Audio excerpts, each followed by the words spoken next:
everyone. My name is Tamara if you're new here. Today I thought we could do a Q&A because it's been about a year since I did my last Q&A and I like doing these every so often just so we can get on the same page with each other and just catch up with everything that's going on in my life, personal life, health, goals, all of those things. I had you guys drop your questions on Instagram and I got about 30 written down that I want to get through today. Get cozy. I'm doing this straight from my bed. Let's go ahead and jump into it. Your favorite podcasts and books. I've been a huge podcast girl lately, but when it comes to books, I've kind of jumped off the bandwagon and I need to get back on it. I think I just need a really good book that I'm gonna fall into and it's gonna reinstate the obsession. I have been reading one book though. It's called Rewire Your Anxious Brain. I started reading this like a couple months ago and I think I only have like a chapter or something left of it. With my OCD and anxiety and things that come up, learning about it really helps myself work through the anxiety and just uncomfortable feelings that I feel throughout the day. I feel like it really just helps me calm myself down once I know the science behind what's happening to me. And this gets into the nitty-gritty of anxiety, what's happening inside of your brain when it starts, why it happens, how to help it.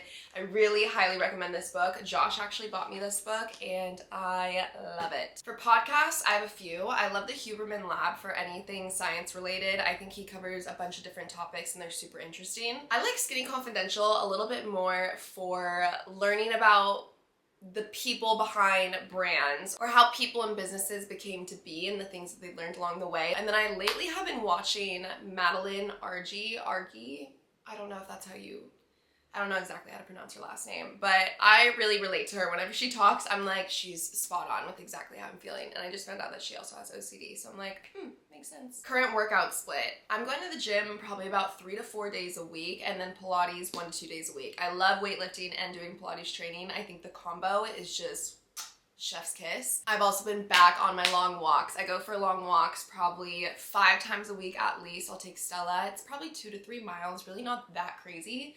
But just getting some movement in throughout the day, I swear I notice so much of a difference within my mood and my body. I just feel so much better. How hard is it to stay consistent? I feel like right now it's been a little bit harder to stay consistent because of my OCD and then also some hormonal changes I've been dealing with my period. I feel like half of the month I'm just not really feeling like myself. So it's frustrating when you have a week or day planned for yourself and then your mind just gets in the way. And in those times, I really just have to remind myself what's good for me in that moment. Rather than what I think would make me feel better, I have to do what actually I know would make me feel better. So getting to the gym and getting that consistent movement throughout the week will help my body and mind.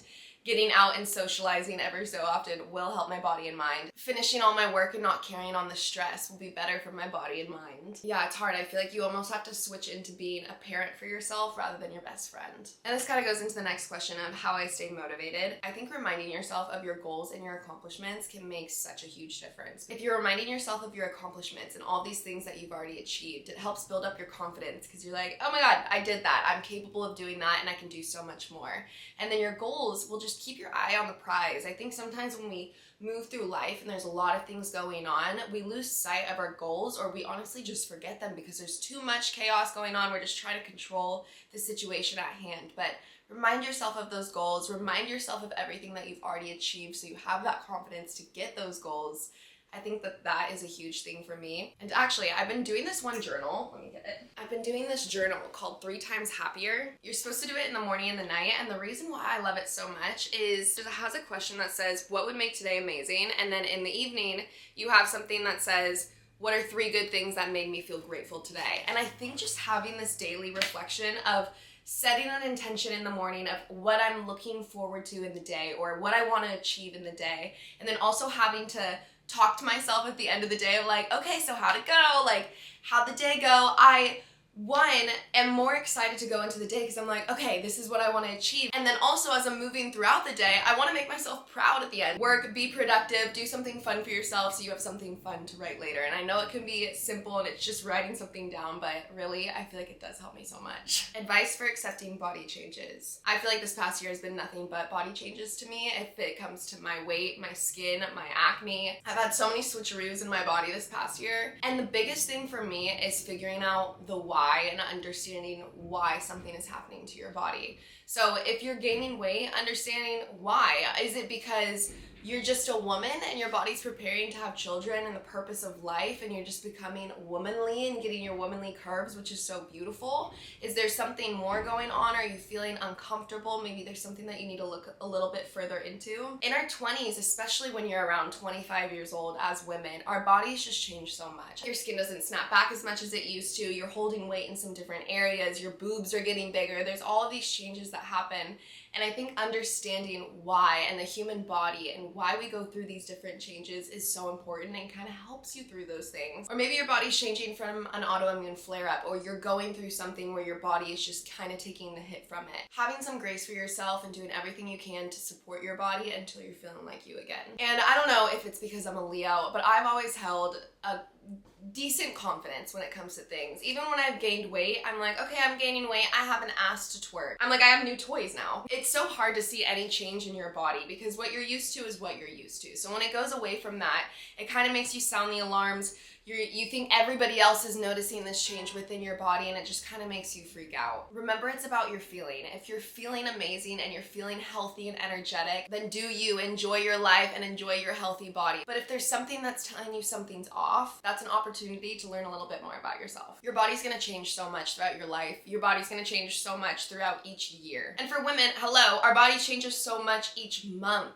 Understanding why your body goes through these changes will really help you go through these waves a little bit more. Thoughts on medication?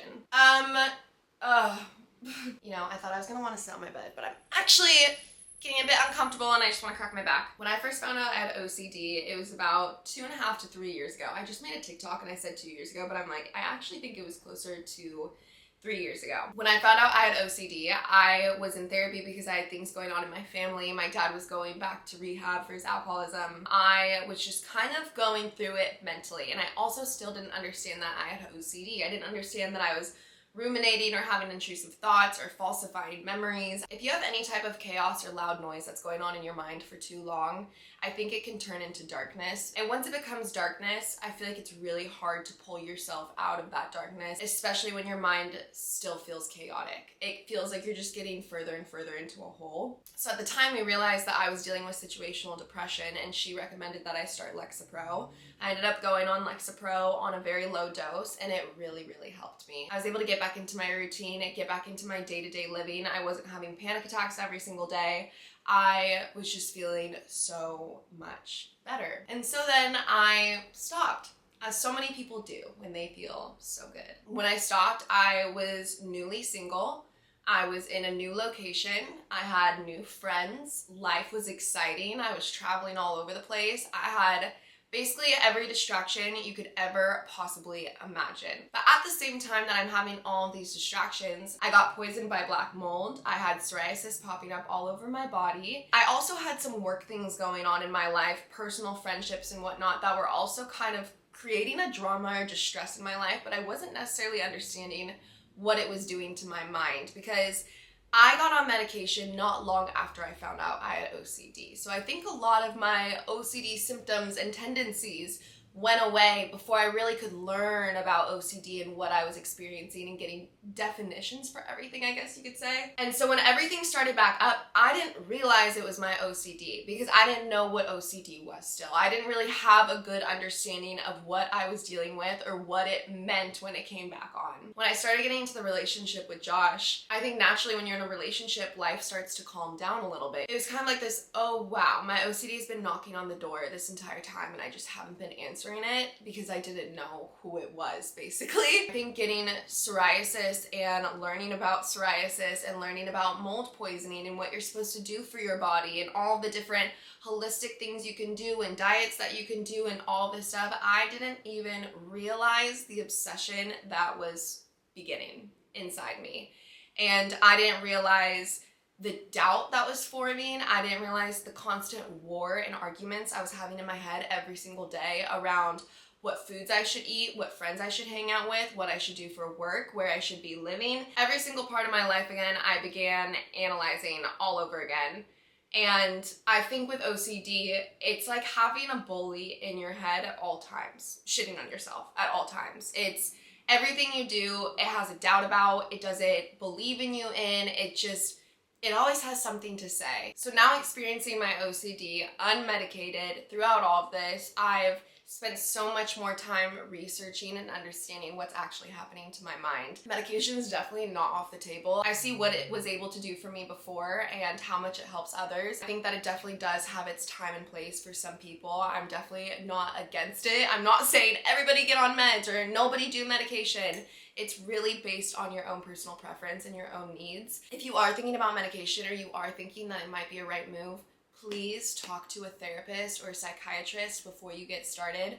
I think doctors nowadays, it's so easy to just get prescribed, tell them you have anxiety or depression and get prescribed things. Sometimes there isn't a full plan on how to get off of it, and it can make you feel a little bit nervous. So talk to somebody, talk about the best options that are there for you, what would work with your situation. But yeah, pretty much Lexapro, any medication, it's not off the table for me. It's definitely a conversation that I'm having currently. But I don't know, I'm just taking things day by day and doing what's best for me and my OCD. Best way to fight bloating when traveling: hydrate, and also bring digestive enzymes. Two things. When we're on vacation, we don't realize how much water we're not drinking because sometimes we don't have our water bottle. Maybe it's just out of our routine. So the normal times that we get our water, we're doing something else. Stay on top of your water so it can help flush things out and keep things moving and grooving, if you know what I mean. And also bring your digestive enzymes. We try so many things we don't normally eat on our normal vacation, or maybe if you're like me, you're eating cheese when you're not really supposed to. Just give your body that little assist in digesting everything. How do I manage stress? I think that I'm still learning how to manage stress. But a big thing for me is community. I tend to hold on to a lot of my problems and isolate myself and not really want to talk about things that I'm really having to deal with. And I'm learning the importance of having a community and people that you can lean on outside of your relationship, outside of your family. Sometimes you just need a vent. Sometimes you need to call that friend who knows you deep down, that will listen to you say whatever's gonna come out of your mouth and just be like, yep, she's getting it off her chest. She needs to get it out. Going outside, I feel like everybody says this and it sounds so dumb, but seriously, just go outside. Have the sunshine touch your skin. I instantly get happier when the sun touches my skin. Have some wind going through your hair. If you can, put your toes in some grass or just on the floor. Basically anything to remind myself of the rest of the world and that it's not that serious. And last thing is not carrying each day into the next. Whenever you have a to-do list, try to finish that to-do list. There's no worse feeling than waking up and being like, oh, I didn't finish those 2 things. I wish I just finished those yesterday. Why didn't I just spend a little bit more time? Why didn't I get off my phone and just spend 10 more? Blah, blah, blah, blah. So really just try to get it over with. Finish that to-do list so that each day is a fresh start and you can just get after it. Experience with birth control. I was on birth control for years. I probably went on it when I was 15 and got off when I was 22, 23. My perception of time, you guys, I don't have one. I don't have perception of time, and I'm so sorry. My years and dates and everything is going to be off forever and ever, and I apologize about it. But I was on the depot shot, which you get every 3 months in your arm or your leg or something like that. I just really wish that I did more research before going into it. It fully took away my period, and I never had a period for all of those years, and that kind of freaked me out. But the main reason I ended up getting off of it is the last 4 to 6 months, I felt insane. Like, I actually just felt out of my mind. I did not feel normal. I felt like I was reacting to anything and everything. I felt like I had anger issues, honestly. And I got off the birth control, and within 3 to 4 weeks, I felt so much more normal, so much more like myself. And yeah, I feel like ever since, it's kind of been this slow balance out for my body. But I got my period a couple months after I went off birth control. It was my last appointment when I went in to get my shot, and she was asking me if I wanted to have kids or what my plans were in the next like 3 to 5 years. And I think her asking me that and having to think that far in advance freaked me out, because I was like, whoa, is she saying that it might take 3 to 5 years for my body to bounce back in order to have children? And I think the thought of that really freaked me out. And I was like, I just want to get off this. I don't feel normal. I don't feel like myself. I'm not having my period. I don't feel natural. I just want to get to know my own body so that if there is an imbalance or I do need to work on anything before I have children and make those decisions, I have the time to. How should I structure my workouts? I'll put this in very simple terms. Obviously, there's a lot of different ways that you can do workouts, a lot of different styles and techniques and all these things. But for my workouts specifically and the way I like to style things, first we warm up. I usually do incline walking on the tread for 10 minutes or even the Stairmaster. Sometimes I jog, but mainly I just stick to incline walking. Then after that, I'll go into mobility. Mobility is different from stretching in the fact that you're always in a continuous motion. You're constantly moving and grooving your body. Stretching is more of a static hold. You're holding that muscle in a stretched out position position, getting it nice and loosey-goosey. Mobility is more you're trying to get joints warm. So it's ones where I'm moving my knees side to side to get my hips all warmed up. And then once we're ready for the exercises, I move into the big boys first, the ones that will require the most energy. So if it's leg day, those are my squats, my deadlift. If it's back day, those are my pull-ups, my barbell rows. Then I like to go into my supersets. Supersets are pairing two exercises back to back together. It helps burn out an area of your body a little bit more, and also it just saves you a lot of time. I'll have something like lunges with some fire hydrants. So it's a bigger exercise with kind of like a detail burnout type of thing. I'll usually do about 2 supersets in each workout. And then at the very end, I do little detail work. So maybe it's booty bands, abs, whatever it is, and then we go into our stretching, the static hold. So think of it as I start with the biggest and I end with the smallest, and it's based on my energy throughout the workout. If I ever decide to add in cardio to my workout, I'll do the cardio at the end of my workout so that majority of my energy is still going towards my lifts, and then I use the cardio as like a burnout. How tall am I? 5'5". I went to the doctor yesterday. I thought I was 5'4". I'm 5'5". Favorite shoes for the gym? Nike Metcons. I feel like those are my OGs. I have my black ones and my gray ones. I love my Nike Metcons. I love the New Balance 9060s. They have great colors and I just love that little chunky shoe. Jewelry. Okay, I always get asked about my jewelry. Most of my jewelry is from M Jewelers. I have these hoops. They're like a little bit of a thicker hoop. They get thicker on the bottom. I love them. They're from M Jewelers. My little T necklace is from M Jewelers. The smaller earrings are Gorjana. My rings that I usually wear are from farmers markets, like little businesses. This is from Missouri. I also do M Jewelers. I love Adina's jewels as well, but I think that those are my big ones. What are the main things I did to lower the inflammation throughout my body? I actually made a whole TikTok video if you want to get into more of the nitty-gritty and everything like that, but I think it was mainly 3 things. 1, figuring out my food triggers. Do a food intolerance test. You can keep a little food log and just see how your body reacts to different meals that you're having. Figuring out those things that can stop adding the fuel in so that you can get the fire down and then heal yourself is so key. It also will just help you so much with discomfort throughout each day, because there's no worse feeling than eating something that's just making you feel bloated and lethargic each day. Another thing is changing up my exercise.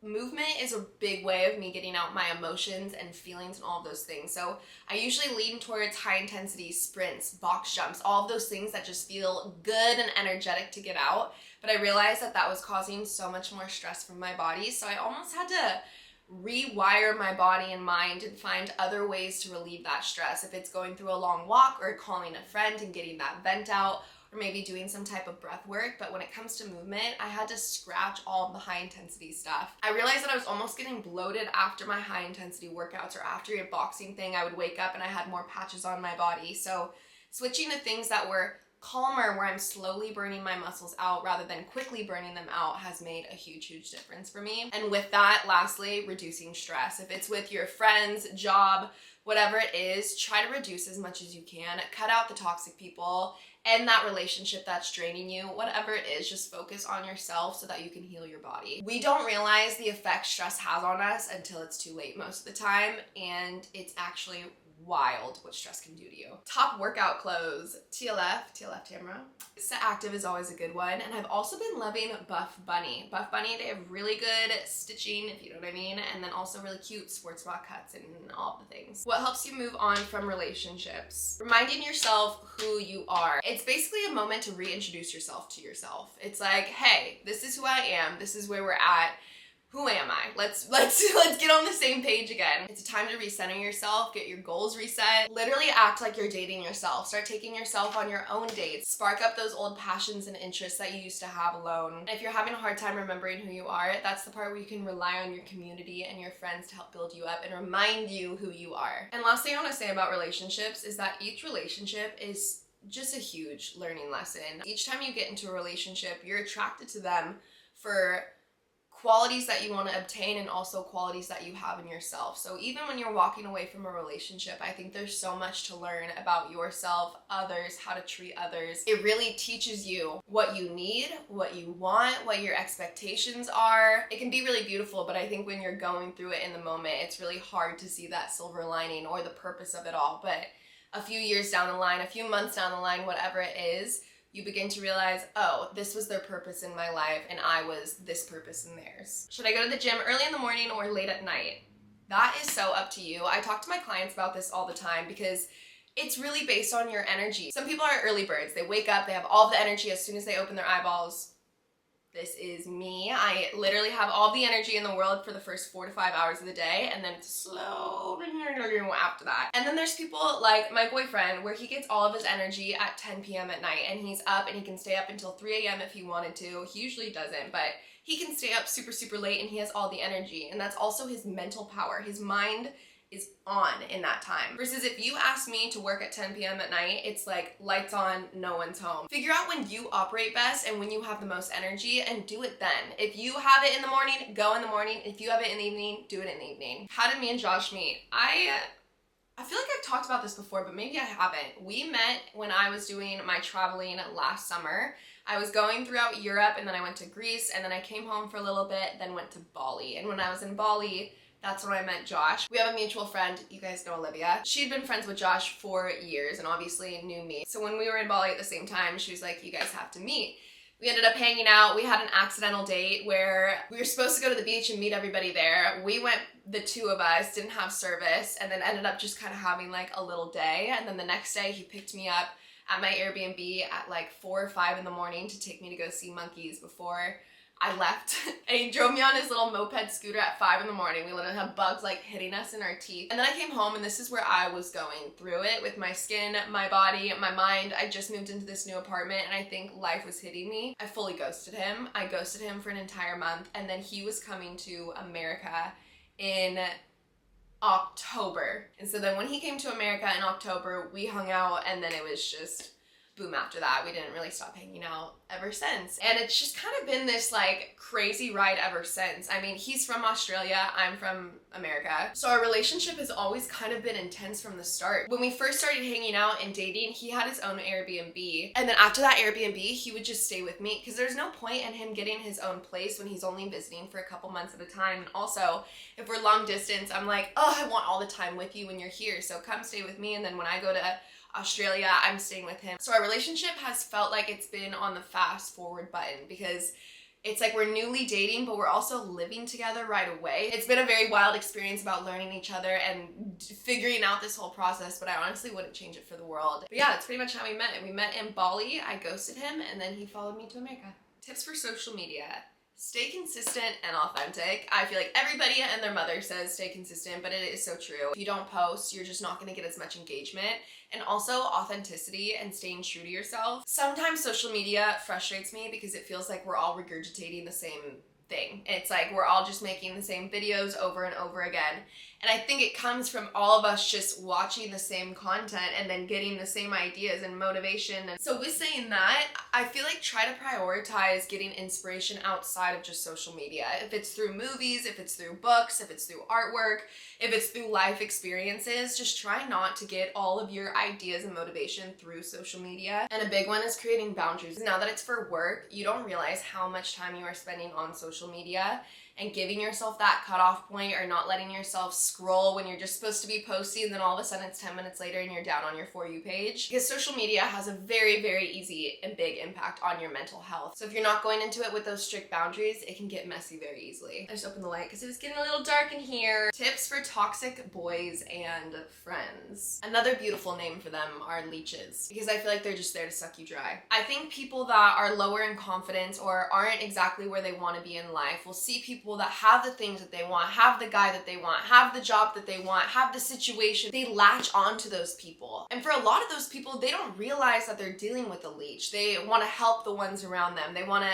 get them out of whatever situation and get them onto the same page, but they don't realize how much they're hurting themselves in the process. And look, we all go through our things. I've been in places where I'm lower in confidence and I need to rely on my partner or my friends to help me pull myself out of some places, but it's a give and take. If somebody's constantly asking you to fill up their cup and help them through all these situations, but when you need them, they're not really there for you, or they put you down in other ways and they're not really there to build you up when you need it, then that's not a fair friendship. And that person is using you for your energy and not willing to give it back. A big thing is looking at what they're adding into your life. And I don't mean things and opportunities. I mean, love and support. Are they really there for you when you need them to be there for you? Or are they hurting you in those times and actually kind of breaking you down? I'm so grateful for my support system and the friends that I do have, because they're outstanding friends. They're phenomenal friends. When I have somebody outside of my community treating me some type of way that doesn't match up with the love and support that I've always been given, I can spot it a little bit easier. And I think that can be harder for people that haven't formed that safe community for themselves, because they really don't know. Once you know and understand the love that you deserve, you're not settling. And just know, if you're letting shitty behavior go on, you're doing a disservice to you and the other person, because you're letting yourself deal with that, and you're also teaching the other person that they can get away with treating others like that. So if it's not okay, shut it down, cut it out, and let them have their lesson. Do I have any training spots? I always have clients trickling in here or there. So if you want to join my waitlist, go ahead and apply in my bio. Also, just leave a link down below and you guys can apply there, and then I'll send you an offer whenever I'm ready. Oh my gosh. Do I love LA? Am I staying here forever?